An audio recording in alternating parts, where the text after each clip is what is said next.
Andrew Huberman stops holding back his true beliefs. There are certain things science can't explain, but I'll even go a step further, which is that all the elements of science are entirely compatible with the idea of there being a God. During an episode of the Keep Hammering Collective podcast, Andrew exposed the failings of science and backed faith in God over everything. And you know, this is going to sound weird, and probably people are going to be like, what are you talking about? If it works. What could a scientist of Andrew's caliber have seen to place prayer over empiricism? That's what we're about to unpack in today's video. So hit that subscribe button and let's jump right in. When you start to study and understand brain development, as I did, or neuroplasticity, or dopamine, you have to, meaning I don't care if you're an atheist, agnostic, or believer in creator, you have to step back and just go, wow, wow.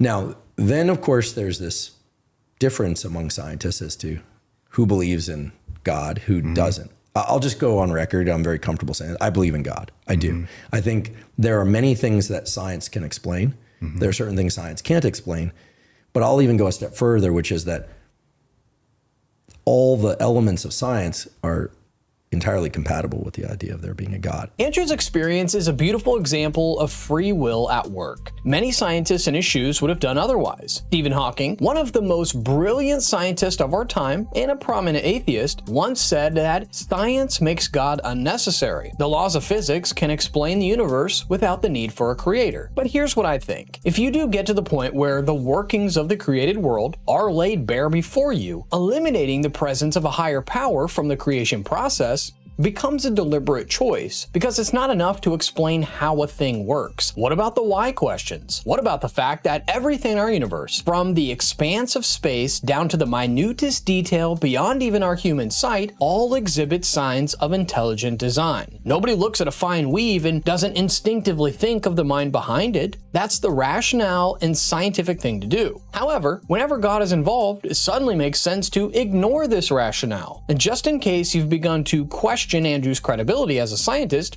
you'll want to hear this first before concluding. I mean, Einstein believed in God. Carl Jung, one of the greatest psychologists ever, clearly believed in God. There are many atheist scientists. There are agnostic scientists who are just kind of like unsure, right?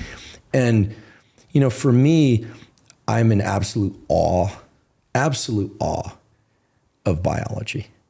It's just incredible that we're sitting here having this conversation. It's with language, that there are little sound waves that you're perceiving and understanding. I mean, it's just, and I think the brain represents the apex of incredible in terms of biology. Like the heart is interesting, the immune system is interesting, the liver is interesting, but the brain is unbelievable. Yeah. I mean, think about the number of different ways you can move your body compared to another species. Think about what you did today.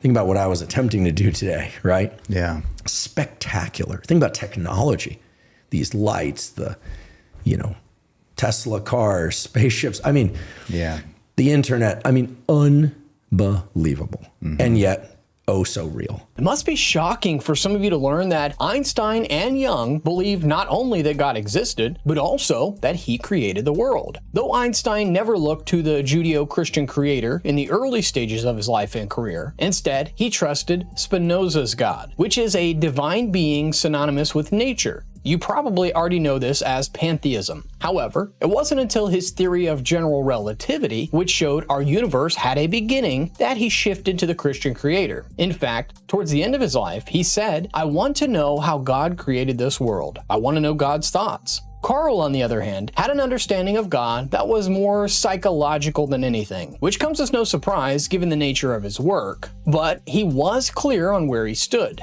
When asked if he believed in God in a BBC interview, Carl said, "I know. I don't need to believe. I know." And like Carl and Einstein, Andrew found God through his area of expertise. You know, I absolutely pray. I absolutely love that the idea, but also what for me is really a deep belief, which is that we can't control everything. We're not in as much control as we think we are. And that the magnificence of biology and the magnificence of nature is,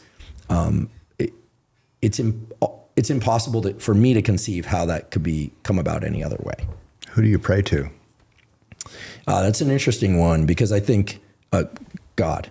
Yeah. And so, but yeah, I pray out loud in the morning, sometimes again in the middle of the night if I wake up. And it's only recently that I've been doing this more often. It's giving you peace? Or? Oh, my goodness. It's given me so much. It's given me peace. And, this is going to sound weird and probably people are going to be like, what are you talking about? If this, it works. It works. There's a way in which certain things I was grappling with, I just couldn't resolve. I couldn't do it. And it was all internal and I just couldn't do it. Saying stuff like this as a scientist is a surefire way to lose credibility within the scientific community. Here's a little story that drives home that point. On July 8th, 2009, Obama nominated Francis Collins as the director of the NIH. Before then, Francis had been at the NIH for 15 years as the director of the NHGRI, and it was already renowned for discovering the disease genes for cystic fibrosis, neurofibromatosis, and Huntington's. As far as achievements go, there couldn't be a better pick. However, some scientists seriously doubted and questioned Francis's eligibility simply because he was an outspoken evangelical Christian. This aversion to God is why such people would rather pan Andrew for his words. But science cannot resolve or answer the kind of things Andrew was going through. They cannot address the internal conflicts that rage within billions of people worldwide. Science is a tool of discovery, exposing what has been existing all along. And that's why alone, the best insight it can give about human nature makes a person think they're nothing more than a combination of firing synapses, tissue, and bone. And that doesn't sit well with you, does it? How are you trying to resolve these things? Like have an answer? Yeah, discipline myself. I mean, it wasn't like I was super, undisciplined. I mean, obviously I have a lot of self-discipline, but yeah. I always pray, I want to remove my defects of character. I want to, I certainly pray for other people.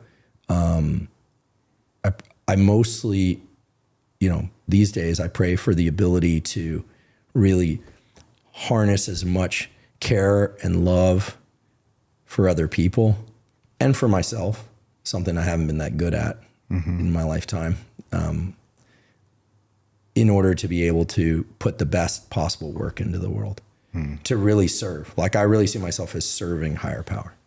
Like I'm a conduit.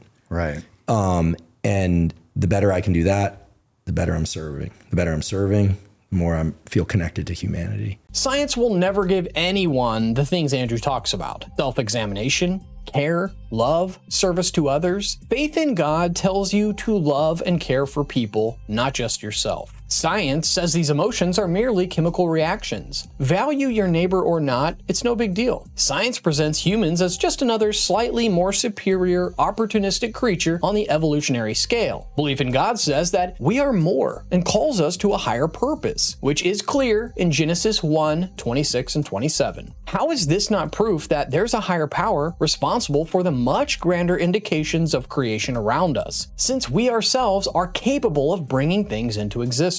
I'd love to hear your thoughts on this in the comments section. Don't forget to subscribe and like this video if you haven't done so yet, and I will see you in the next one.